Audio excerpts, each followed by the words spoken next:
por um lado, nestes 4 anos, esperávamos uma alteração profunda do status quo pós-Covid, por outro lado, na prática, a normalidade voltou a imperar. Mas as alterações na energia, na defesa, na desglobalização e, sobretudo, nas dúvidas sobre o pós-multilateralismo, essas estão para persistir. A invasão da Ucrânia e a guerra que daí resultou teve um impacto significativo, mas temporário, na inflação, no preço e nas fontes da energia, nos alimentos, na chegada de refugiados. Mas mais importante e estrutural é a alteração dos equilíbrios externos e geoestratégicos que perduravam desde a Segunda Guerra Mundial e que se refletem hoje nas políticas externa e defesa. Olá, eu sou a Maria João Baba e bem-vindos à Partida de Xadrez, um podcast do Jornal de Negócios com Gonçalo Moura Martins e António Ramalho, que de 15 em 15 dias olham para o tabuleiro da economia e analisam as jogadas. A guerra na Ucrânia começou há 4 anos e neste episódio olhamos para as transformações em Portugal e na Europa provocadas pela invasão de 24 de fevereiro de 2022. O conflito tem tido impactos na economia, na política e na sociedade e levou a mudanças profundas em termos de política energética e defesa, assim como a novos alinhamentos geoestratégicos. António Ramalho, os efeitos da invasão de há 4 anos transbordaram as fronteiras da Ucrânia e levaram a União Europeia a tomar um caminho de alguma forma inédito na história do projeto europeu. A guerra na Ucrânia, em sua opinião, mudou tudo? Curiosamente, aquilo que se pensava que iria mudar, mudou menos do que se esperava. E eu sou capaz de fazer até uma análise dos 3 elementos que, de alguma maneira, todos nós esperámos que fossem mudar de uma forma significativa. O primeiro era o preço da energia, que iria ter profundas alterações. Nós tínhamos uma energia em que o crudo estava a 91, o gás a 4,46. Tivemos um pico logo, em junho o crudo passou os 100 dólares, e tivemos também um pico na energia, também por essa altura, também no gás natural. Mas, que teve quase em 9. Mas se nós olharmos para o que temos hoje, temos o crudo hoje a 63 e temos o gás natural a 3,25. Isto é, mais baixo do que aquilo que acontecia nas vésperas da guerra da Ucrânia. E isto era o primeiro efeito que parecia inevitável, dadas as circunstâncias de quer a Ucrânia, mas sobretudo a Rússia, serem altos fornecedores de uma parte significativa da Europa.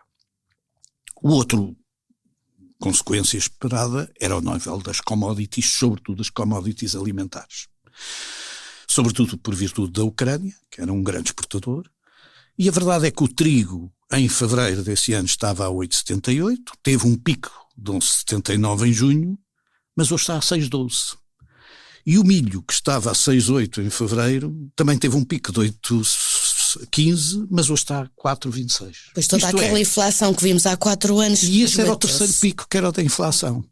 Se nós pensarmos bem, a inflação era a consequência, era uma inflação quase tipo choque petrolífero dos anos 70, impulsionada pelo preço da oferta, que é uma inflação muito difícil de controlar.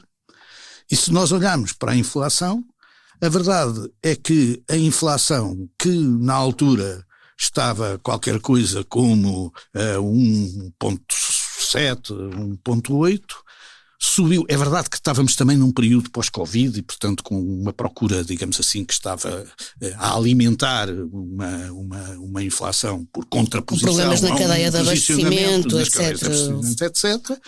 Mas que, curiosamente, subiu na Europa a 9,4 e na zona euro a 8,4, portanto quase a 10%, mas voltou a descer e hoje está outra vez a 2%.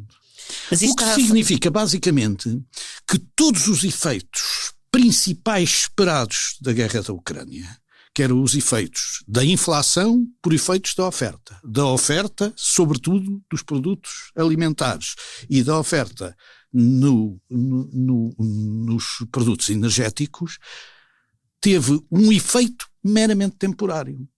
O que leva-nos a ter que considerar que, do ponto de vista económico, esta guerra nunca deixou de ser uma guerra com efeitos, sobretudo, regionais de duas potências, uma ex-nuclear, uma outra potência nuclear, com fortes gastos militares, mas que na prática não tiveram tanto efeito do ponto de vista económico sobre o problema da globalização.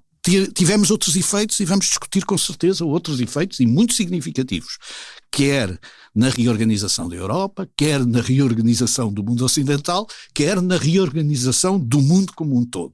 Mas, curiosamente, os efeitos económicos que se esperavam que fossem devastadores em duas áreas e com isso trouxessem uma inflação difícil de controlar, foram todos eles controlados, quer os efeitos diretos da oferta, quer os efeitos em consequência na inflação, como estes números demonstram.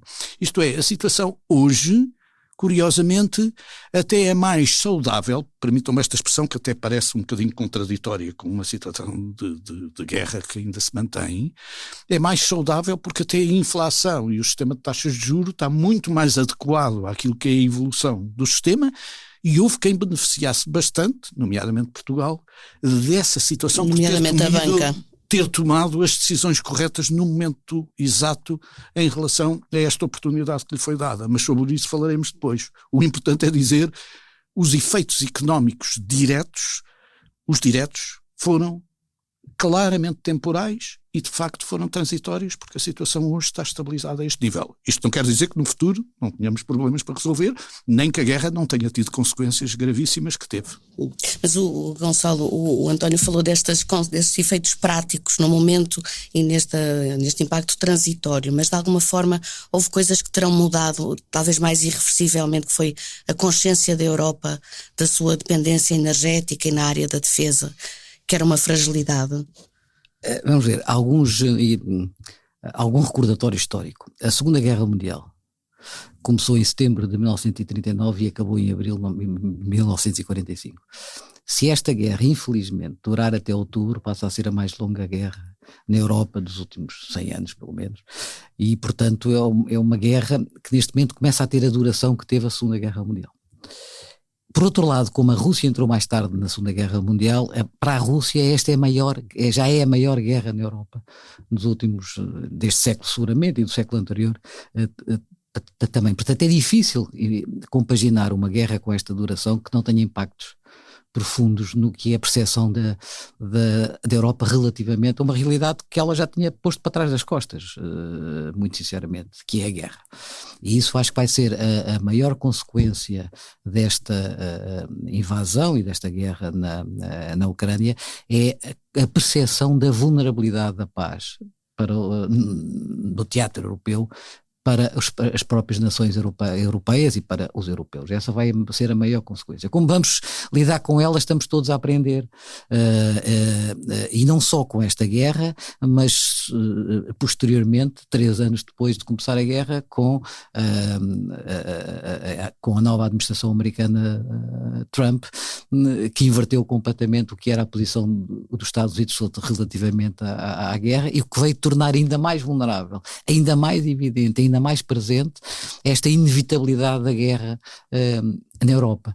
E, portanto, estes efeitos todos, que vamos se calhar voltar a eles, o problema da inflação, o impacto em Portugal, quer dizer, nós temos que perceber que em Portugal, como dizia o António bem, nós passámos de uma inflação de 1,3 em 2021, ainda a recuperar da deflação do Covid, para 7,8, que foi o pico maior que nós tivemos. Nós só tínhamos tido um pico de inflação em Portugal 30 anos antes, em 92, que chegou aos 9,6, e o maior pico de inflação em Portugal nos últimos 150 anos, que eu me lembro, que eu tive a ver, que encontrei, foi em 1977, acho eu, de 36%. Portanto, claro que isto teve, numa primeira fase, um impacto económico brutal, como se dizia, e muito bem, a Europa tinha encomendado a defesa aos Estados Unidos, encomendado a energia à Rússia e a indústria à China, bem não podia correr. A forma como a Europa está a talhar esta evidência, este diagnóstico que todos fazem, cujo significado maior, eu diria, cujo resumo maior, eu diria, e mais frio, está feito talvez no relatório Draghi. Acho que é o documento que maior sintetiza as fragilidades da Europa. Está a esbarrar num problema de governance, de governança da própria Europa. A Europa não tem uma governança eficaz para lidar com uma alteração tão estratégica, tão estrutural como está a acontecer do ponto de vista geoestratégico. E isto em termos de, António Ramalho, em termos da questão da dependência energética, desta percepção que a Europa teve logo a seguir à guerra, não é, que estava dependente do gás russo, de alguma maneira houve aqui uma intenção de acelerar essa transição energética na Europa e Portugal era talvez dos países mais bem posicionados. Pois, vamos tentar, continuando a lógica de que tivemos um efeito temporário, mas sobretudo tomando esta posição que o Gonçalo agora referiu e muito importante, que esta é uma longa guerra e como tal temos que encontrar os efeitos dessa guerra mais nos efeitos de longo prazo do que os efeitos de curto prazo, porque já vimos que os efeitos de curto prazo aparentemente não foram relevantes. Eu acho que há 3 efeitos que devem ser bem recordados antes de passar para Portugal. O primeiro efeito é de facto que isto, contrariamente ao que a administração americana tem vindo a introduzir, isto criou na Europa uma necessidade adicional de proceder a uma transição energética. Transição energética que, curiosamente, não vem por motivos de ESG, motivos de melhor tratamento dos valores futuros, mas sim para reduzir as dependências, quer do gás natural, quer do petróleo russo. E, portanto, essa mudança substancial também implica na Europa uma mudança posicional de favorecimento dos países do Sul e dos países mais ocidentais sobre os países de leste e mais centrais. Que não estavam tanto expostos, exato. Do ponto de vista, digamos assim, daquilo que foram os crescimentos esperados a partir daí. A segunda grande alteração que existe é, mais uma vez, a alteração da defesa. Porque, obviamente, ficou evidente a incapacidade que a Europa tinha de organizar uma defesa comum perante um inimigo que, na prática, estava à borda de uma fronteira europeia. E isso acontece, e é claro, naquilo que são os custos alocados à defesa. Porque em 21 nós tínhamos 250 bilhões alocados à defesa em termos da Europa, e era um valor ainda significativo comparado quer com a Rússia na altura, enfim, se bem que os números da Rússia possam ser um bocadinho opacos, mas com a China também, mas era muito aquém dos outros 250 bi que estavam a ser alocados à defesa por parte dos norte-americanos. Ora, isto trouxe uma preocupação adicional por parte da defesa, que se vê na previsão de termos em 25 já 381 bi investidos em defesa e com tendência naturalmente a aumentar face aos projetos estratégicos que a Europa tem. É verdade que os Estados Unidos também aumentaram ligeiramente e também é normal que os outros países todos aumentaram. E esse também é um efeito imediato. Energia e defesa. Agora há um terceiro que eu tenho que referir, que é, perdeu-se o conceito de multilateralismo durante este período e com isso o conceito de globalização neutral, isto é, a globalização sem riscos, sem consequências geoestratégicas. Não só por efeito da guerra na Ucrânia, não é? Não só por efeito da guerra na Ucrânia, mas pela sucessão de 3 situações que provavelmente todas elas são consequência uma das outras. A primeira, o Covid, que deteriorou, digamos assim, as cadeias de fornecimento de uma forma agravada e que não foram recuperadas suficientemente. A guerra da Ucrânia, que criando, digamos, limitações enormes, nomeadamente às questões de fornecimento energético do centro da Europa, levantaram novas dificuldades muito claras. E terceiro, o renascimento da administração Trump com uma leitura extraordinariamente mais localizada e mais egoísta sobre o sistema global. E isso trouxe um novo desafio, que é a falta do multilateralismo e a definição de um novo quadro de macro-regionalização que, de todas as maneiras, vai tendo dificuldade em impor-se. Sobretudo na Europa, porque, como dizes o Gonçalo e muito bem, o relatório Draghi é um grito, mas é um grito que não teve resposta, porque o relatório Draghi, no fundo, o que nos diz é que nós crescemos a uma velocidade quase nula nos últimos 25 anos. Quando olhamos para os números comparados com os Estados Unidos, vimos que este crescimento, basicamente o que tem é um enorme gap do ponto de vista tecnológico, aquilo que o Draghi chama o innovation gap, mas quando nós olhamos para os 3 últimos números de crescimento, nós temos um crescimento na Europa 2,5 em 2022, até 2,9, 2,8, e portanto nestes últimos 3 anos tivemos 5,1 de crescimento, 3,7, depois 0,5, 0,9, e os Estados Unidos com os 2,5, 2,9, 2,8, não é um crescimento estonteante, já numa altura em que apenas a inteligência artificial parece ser, digamos assim, o grande driver do crescimento tecnológico, já leva 8,9% de crescimento nestes últimos 3 anos. O que significa que o gap entre a Europa e os Estados Unidos, do ponto de vista de crescimento, continua a agravar-se, independentemente de assumirmos já há algum tempo que a guerra da Ucrânia vai exigir, digamos assim, uma nova dependência energética e uma nova dependência de defesa. E, portanto, eu acho que a dificuldade de governação, a dificuldade de olharmos para uma capacidade de trabalhar o mundo de forma diferente do ponto de vista do comércio, leva-nos a uma situação em que, tanto estáveis do ponto de vista do crescimento mundial, porque é bom dizer que o crescimento mundial está ali parado por volta dos 3%, este ano prevê-se um crescimento de 3,1% a nível mundial, que é um número historicamente razoavelmente baixo, porque não beneficia dos países emergentes. A verdade é que nós, europeus, continuamos a não conseguir nos distinguir pelo crescimento e continuamos, digamos assim, a ir ficando progressivamente numa inércia. Isto já não se aplica tanto a Portugal, chama a atenção, porque o que se verifica é que no quadro europeu há um desvio do crescimento para o sul da Europa e para a Península Ibérica, mas muito à conta do turismo e não pela reindustrialização que é necessária. Depois vamos falar dos múltiplas razões que isso acontece e não à custa, digamos assim, da estrutura normal, digamos assim, dos grandes motores europeus, nomeadamente a Alemanha, que não vamos dizer que está gripada, mas que de facto tem demonstrado falta de capacidade de crescimento e teve mesmo uma recessão, ainda que débil, naquilo que é a sua atividade normal. Eu indo por partes, Gonçalo, eu acho que há aqui algumas questões e novas e opções, eventualmente, que a União Europeia estará a equacionar, que se calhar antes da guerra não nos passaria pela cabeça, e uma delas relacionada com a transição energética, que passa por um caminho de maior diversificação do fornecimento de energia, mais aposta nas energias limpas, mas também um debate sobre o regresso do nuclear. Isto faz sentido que a Europa, por exemplo, os governos de Bélgica e Itália estão a tentar apresentar planos para esse regresso à energia nuclear? Isto é um caminho que faz sentido? Aí as opiniões dividem-se brutalmente. Há um dado muito interessante no léxico. A União Europeia há pouco tempo, cerca de um ano, alterou a terminologia de green energy para clean energy, porque o clean inclui o waste, o clean inclui o nuclear e o green não inclui o nuclear. Bem, é claramente uma noção de que se calhar vamos todos ter que revisitar o tema nuclear com mais intensidade, com menos intensidade.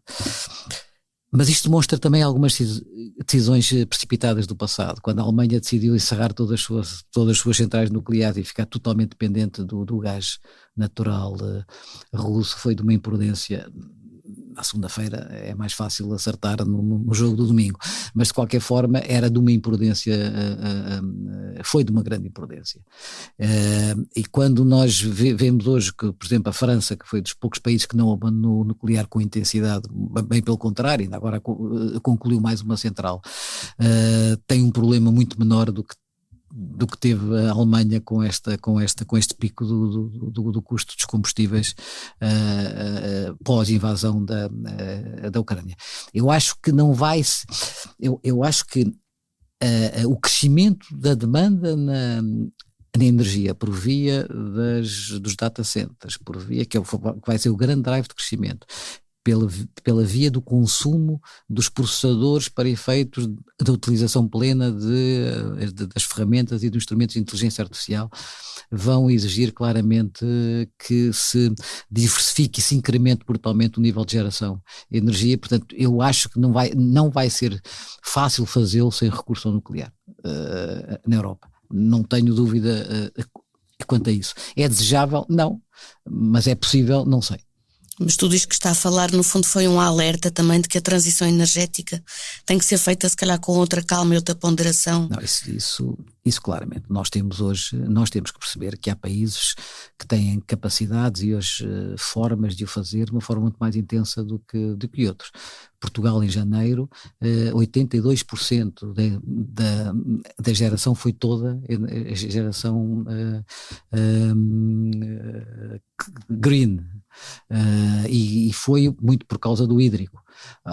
Ou seja, há países que têm essa capacidade, outros não têm.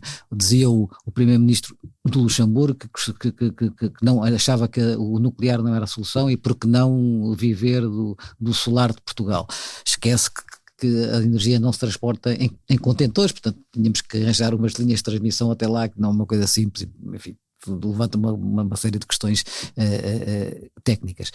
Dito isto, eu digo que é possível, é imperativo, mas se é possível, é um imperativo possível que a Europa tenha a sua sustentabilidade energética, tem que ter redundâncias com base em gás.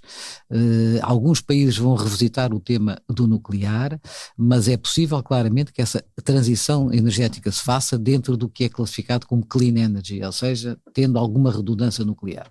Alguns países que já têm essa experiência, essa capacidade, etc., vão ter que o fazer ou vão continuar a fazê-lo. Os países que não são dependentes, já que nunca foram da energia nuclear, como Portugal, acho que não faz sentido. Pois, nós também somos demasiado pequenos e acabamos por comprar energia nuclear à Espanha, não é? Se for o caso disso. Acho que não faz sentido. Sim. Mas vê a Alemanha a regressar também a essa energia? Eu não sei como é que a Alemanha vai fazer. A Alemanha hoje em dia é autossuficiente com base no gás, não é? Só que está a comprar o gás mais caro ou no Middle East ou no Norte de África. Mas o que é facto é que eles vão ter que revisitar o tema do nuclear, porque as necessidades energéticas na Alemanha, porque tem uma grande indústria e por força deste incremento está a perder competitividade. Ela tem que ser é um tema que ela vai ter que revisitar. E já há muitos países vocalmente a favor e a falar sobre o tema, portanto é inevitável que isso vá acontecer. Agora, nós temos que perceber que uma central nuclear demora 15 a 17 anos a ser feita, portanto não é um tema para amanhã, não é um tema é um tema estrutural se a gente quiser pensar num sistema energético das próximas décadas. Autónomo. Agora é uma questão que tem que ser muito bem discutida e pensada, porque demora muito tempo a implementar. E António, isto no fundo há aqui também questões ligadas à própria opinião pública, não é? Se na questão do nuclear há 4 anos ninguém pensava muito nesse regresso, na área da defesa também as mentalidades terão mudado, é assim? Não, eu julgo que sim, quer na área da transição energética, ela passou a ser mais necessária em função destas alterações. É verdade que as alterações, digamos assim, afetam mais o mix o mix energético da Alemanha e do centro da Europa do que exatamente o português. Mas a verdade é que isto trouxe aquilo que o Gonçalo está a dizer. Primeiro, uma menor dependência dos fósseis, quer queiramos, quer não, a Europa quererá sempre uma menor dependência dos fósseis. Depois há um desenvolvimento do eólico e solar, nomeadamente o solar, que está a pôr preços muito competitivos no modelo, e daí, digamos, que Portugal esteja particularmente bem posicionado, e a Espanha.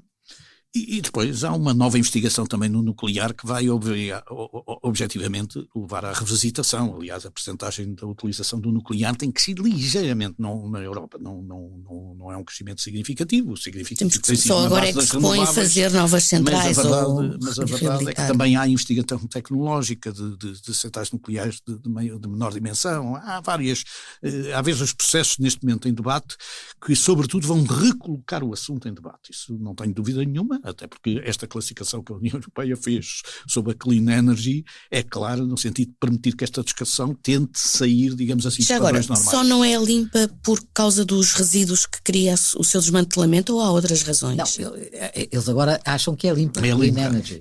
Certo, mas se não é green... O risco do nuclear é os resíduos. Só não é green por causa dos resíduos? Do ponto de vista da defesa, eu acho que neste momento está estruturalmente assumido que os gastos de defesa têm que ser aumentados para um sistema de defesa cada vez... E esta talvez seja a tendência mais continuada. É a tendência mais continuada porquê? Porque ela não só nasce, digamos assim, da guerra da Ucrânia, que para todos os efeitos, para nós, por exemplo, que estamos aqui no extremo ocidental, parece longínqua, mas a verdade é que ela é alargada ao posicionamento da administração Trump depois, pela forma como a administração Trump tem lidado com este assunto. E, portanto, não há dúvida nenhuma que, progressivamente, a própria Europa, mesmo a Europa mais renitente, e eu costumo dizer que a Europa mais renitente aqui é a Europa financeira, é a Europa do BEI, que só aceitava dual investments, era a Europa, digamos assim, dos bancos que estavam a ser penalizados em termos dos seus rácios de capital se tivessem a apoiar algum tipo de indústrias de defesa. Tudo isso, digamos assim, termina com esta preocupação da autonomia ou da independência estratégica que entre nós vai ser necessária para a Europa. Essa independência estratégica vai se verificar claramente em 2 pontos. O primeiro é naturalmente a defesa e o segundo é o alimentar. Às vezes nós esquecemos disso. Não é só a transição energética que é necessária, essa estava assumida, é também o alimentar e é também a defesa, porque eles representam o conceito de independência e a Europa neste momento sente-se ameaçada na sua independência, primeiro porque teve uma fronteira atacada, ou próximo de uma fronteira atacada. A Ucrânia não era exatamente o border da Europa, mas estava próximo e os Bálticos estão ali e simplesmente nós não devemos esquecer que a NATO neste momento já tem a Finlândia, quer dizer, há grandes mudanças estruturais em consequência desta ameaça, e agora esta ameaça é aumentada, não como ameaça, mas como descontrole pelaquilo que o outsourcing da nossa defesa feito à NATO e sobretudo à NATO americana não é passível de ser suficientemente confiável e, portanto, os europeus vão ter que fazer investimentos. Mas eu ainda gostava de falar de Portugal. Eu ia-lhe, se calhar, falar de Portugal neste sentido ainda da defesa, porque um Eurobarómetro divulgado agora antes da abertura da Conferência de Segurança de Munique mostrou que os europeus consideram que as ameaças à segurança da Europa estão a aumentar e, por exemplo, 74% dos portugueses, que são dos europeus com maior percentagem aqui neste Eurobarómetro, defendem o reforço da capacidade da União Europeia de atuar nesta área.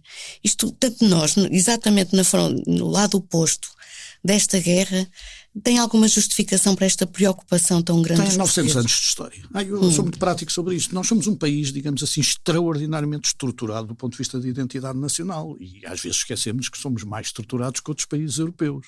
E temos que conviver com isso. E, portanto, sempre que houver uma ameaça, nem que seja uma ameaça conceptual, nós, a partir desse momento, olhamos para a nossa defesa e dizemos sim, devemos ter um sistema de defesa que seja mais próprio, mais amigável, mais gerível. E isso, naturalmente, digamos assim, leva a que os portugueses tenham uma atração muito mais fácil por perceber que têm que fazer este reinvestimento. Os portugueses têm sempre um defeito, no entanto, quando respondem aos barómetros. É que dizem sempre sim, mas nunca dizem não. E a verdade é que os custos com defesa e o investimento em defesa vai implicar outros custos e outras opções que, eventualmente, se perguntasse aos portugueses, os portugueses não diriam que não.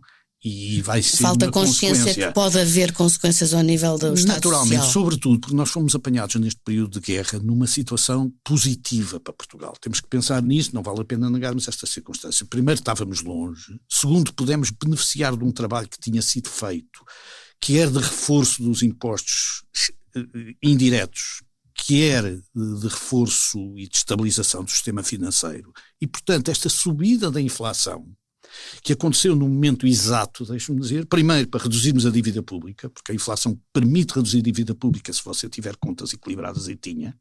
Segundo, ser mais competitivo, tinha custos energéticos mais baratos.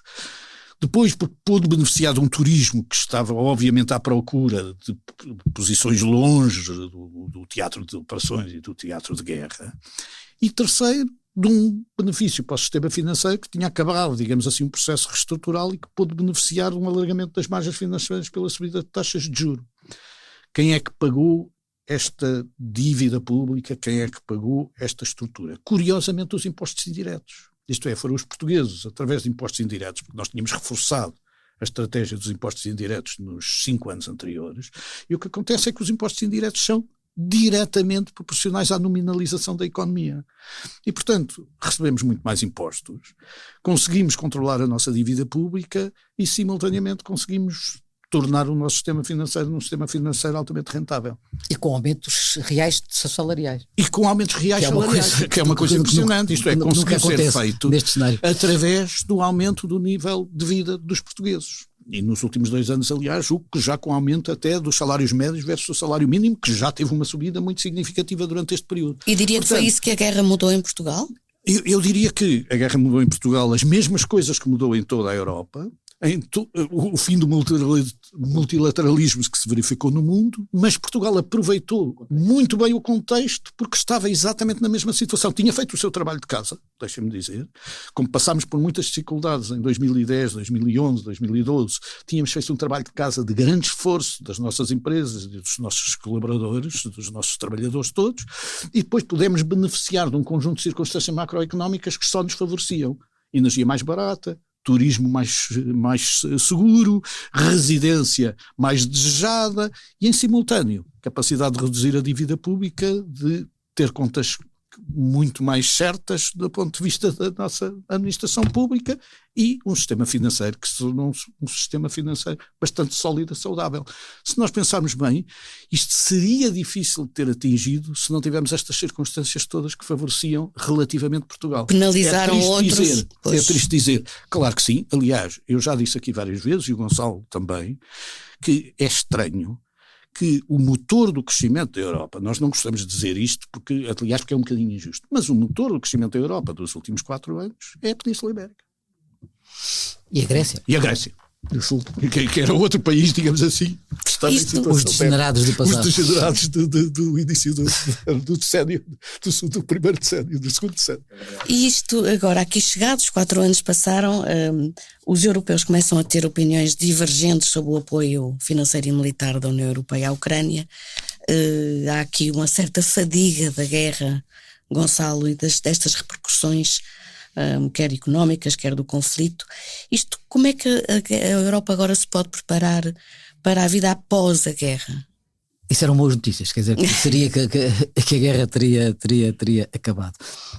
Há 2 riscos desta eternização da guerra. É o cansaço e é contínua ou percepção ou incompreensão para porque é que não desistem do Donbass, entregam o território, porque é que não desistem da sua soberania limitada de umas áreas do território e acabam lá com porque isto também está a ser um fardo pesado para a Europa, não é? Está a ser um fardo pesado para a Europa, mas a Europa tem que entender que é um investimento essencial à sua defesa.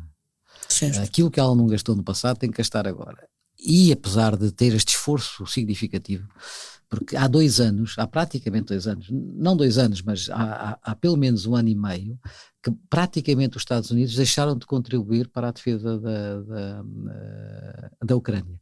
E, portanto, é um esforço único dos europeus, depois a Austrália que ajuda, o Japão ajuda, a Coreia do Sul, o Canadá, enfim, episodicamente, mas o grosso vem todo da Europa. E isso ainda não desequilibrou as contas dramaticamente de nenhum país, até muito pelo contrário. Portanto, é um esforço possível de fazer e, portanto, não pode deixar de ser feito. Porque quando os europeus desistirem disso, então estão a dar claramente a derrota à Ucrânia e a vitória à Rússia, e isso vai mudar definitivamente e vai tornar a Europa então muito mais vulnerável. Esse esforço e essa pedagogia tem que ser feita. E, portanto, eu entendo mal como é que a Europa convive com uma Hungria a dizer o que diz, a Eslováquia, enfim, limitado. Por exemplo, hoje é a primeira reunião do Board of Peace, esta nova unidade, este novo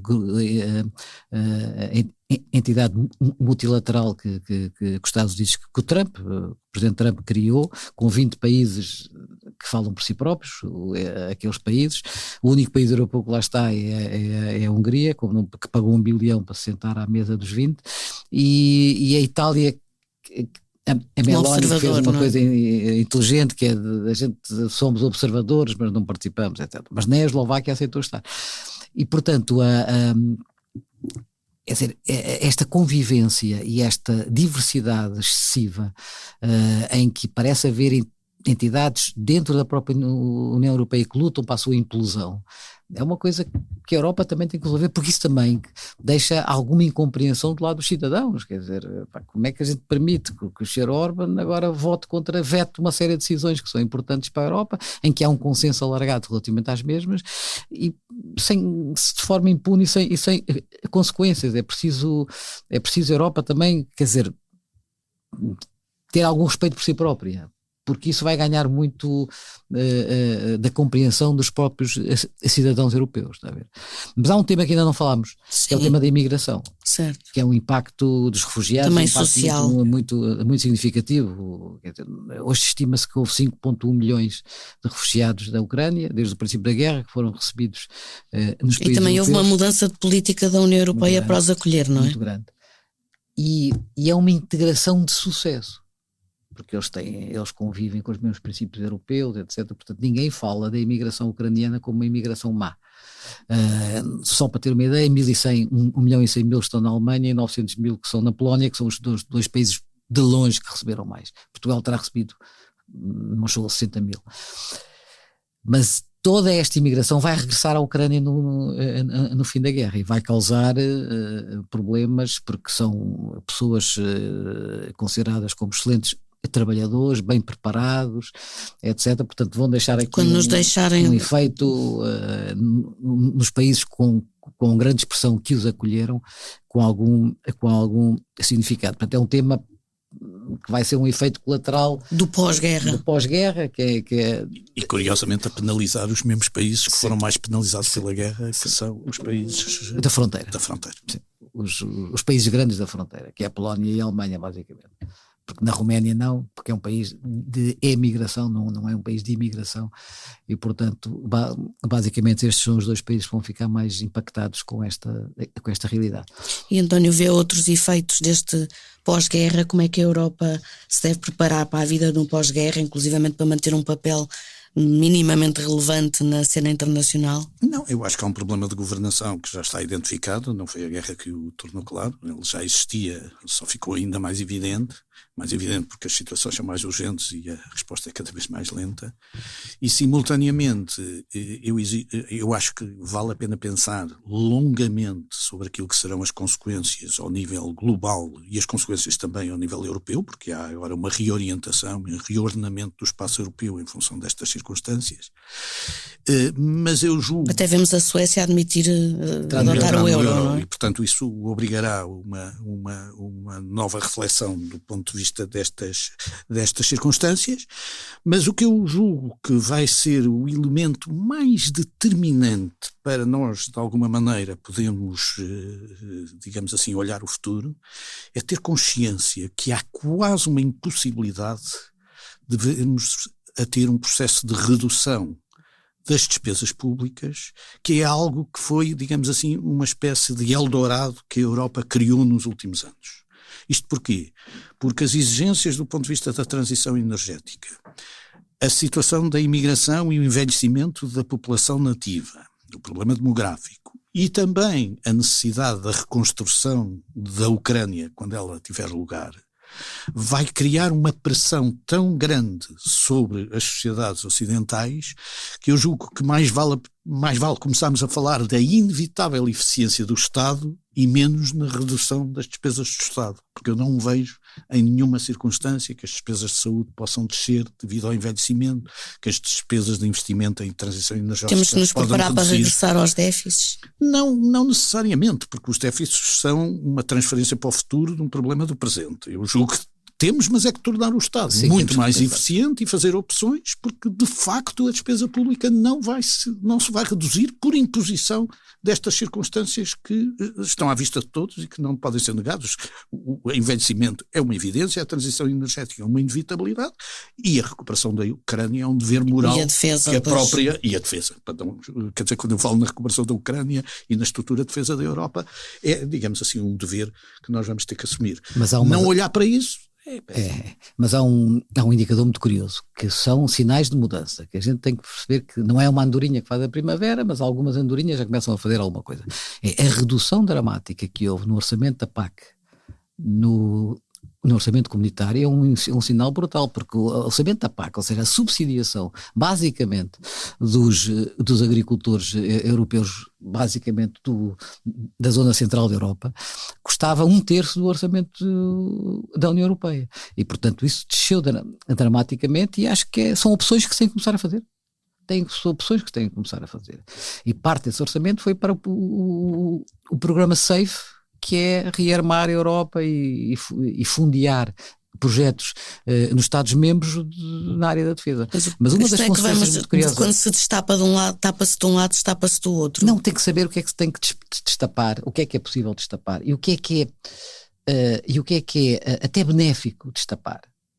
E o que é absolutamente imperativo neste contexto começar a tapar. E claramente é a defesa. Agora há uma questão que é importante. Ninguém vai perceber que a defesa seja financiada à custa da educação ou da saúde, mas se calhar da subsidiação da agricultura, se calhar sim. Se calhar é mais paliatável e é mais até justo. Portanto, são estas decisões e são estas opções que têm que acontecer daqui para a frente. Mas a Maria João perguntava por as consequências desta situação. Acho que falta só acrescentar uma, que é a reaproximação da Inglaterra e do Reino Unido à Europa, que é uma coisa, não sei o que é que vai dar, não vai dar uma reentrada seguramente, mas esta reaproximação do Reino Unido, que ficou isolado de repente, à União Europeia, é muito importante. Porque dá muita força à Europa. Nós não podemos esquecer que o Reino Unido é uma potência nuclear, embora é um nuclear que não é independente e autónomo como é o francês, porque depende dos Estados Unidos, que tem a última palavra se pode disparar ou não, mas de qualquer forma é uma potência nuclear, e a sua aproximação e a sua integração no que são as grandes decisões de defesa do espaço europeu são muito importantes. E isso também está ligado ao fenómeno Trump e aos destratados de Trump neste atual contexto de... Eu acho que o Reino Unido pensou que ia ter um papel importante por si só, e já percebeu que é uma média potência, como dizia o Mike Carney do Canadá, é uma média potência, não tem espaço. As três grandes potências, uma que é só militar, que é a Rússia, e depois as outras duas que são económica e militar, que é os Estados Unidos, e nenhuma outra se aproxima. Nenhum país por si só se aproxima. O único que se aproxima, que pode umbrear do ponto de vista económico, claramente, e do ponto de vista militar tem que investir muito, é a União Europeia. E esta partida de xadrez acaba, como sempre, empatada, e vamos às sugestões. António Ramalho, quer sugerir uma intérprete e um concerto? Eu queria referir uma intérprete ibérica, que é uma cantora catalã, filha de músicos, que tem uma ligação muito especial a Portugal, até pela irmã que vive no Alentejo há muito tempo, que é a Sílvia Pérez Cruz, e que já é uma consagrada aqui na nossa vizinha Espanha, mesmo cá em Portugal, que ganhou vários prémios Revelação, que ganhou o prémio Goya. E quando se lançou a solo, com o álbum 11 de Novembro, cantou logo em castelhano, em catalão, em português e em galego. E é uma voz que se impõe a uma enorme influência. Ela se tornou muito conhecida em Portugal porque cantou com o Salvador Sobral e fizeram um disco a meias absolutamente notável, com uma música que é o Hoje Já Não É Tarde, que vale a pena ouvir pela emoção que representa. E eu diria que é uma catalã que, quando canta, tem alma de fado. E por isso é uma cantora muito especial que vale a pena ouvir. Ela volta cá, vem cá em junho, ela tem uma relação muito próxima com Portugal, volta cá em junho, e portanto eu sugiro que quem queira ir, compre depressa, porque eu julgo que é no Tivoli, no BBVA Tivoli ali na Liberdade, portanto que ela é muito intimista, e portanto vai escutar num instantinho.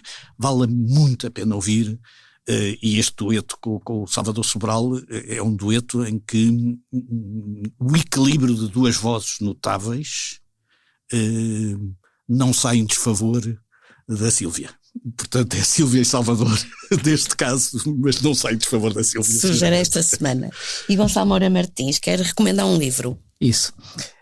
O livro, o autor ele diz que não é o autor, ele diz que é o autor do questionário e o coordenador do livro, que é o Paulo Morgado. Enfim, eu sou suspeito, que sou amigo dele, tem uma vida empresarial corporativa muito ligada às grandes multinacionais do advising, tem uma sólida e multidisciplinar formação académica na área da economia e das empresas, na área do direito e até da filosofia, enfim, nesse aspecto é uma pessoa muito curiosa, e neste momento tem entrepreneur e continua como consultor, mas ele é membro da direção do Conselho da Diáspora Portuguesa, que é uma entidade que congrega cerca de 305 pessoas de grande talento que trabalham pelo mundo fora, em mais de 40 países, em que ele se propôs, publicado semanalmente no Jornal de Negócios, fazer umas entrevistas a essas pessoas todas, e selecionou 100 que são destes livros que se chama 100 Conselhos da Diáspora. As entrevistas são muito curiosas porque não só perguntam o percurso profissional da pessoa, mas principalmente a visão de exterior sobre Portugal. O que é que essas pessoas que saíram de Portugal por diversos motivos, e alguns até nunca estudaram em Portugal, ou até já nem nasceram em Portugal, mas são lusodescendentes, e outros sim que saíram de Portugal depois de estudarem cá, etc. Qual é a visão deles de Portugal? Quais são as vantagens e os desafios de Portugal, e se pensam ou não regressar, etc. E é muito curioso ver opinião de pessoas que estão em países tão estranhos e tão exóticos, e com experiências muito intensas e de grande sucesso empresarial, o que eles pensam sobre Portugal. É muito curioso o livro, é a minha recomendação, 100 Conselhos da Diáspora, Paulo Morgado, o coordenador do livro. E esta foi a Partida de Xadrez, um podcast que pode ser ouvido no site do Negócios e nas principais plataformas. António Ramalho e Gonçalo Moura Martins voltam daqui a 2 semanas a colocar as peças em cima do tabuleiro.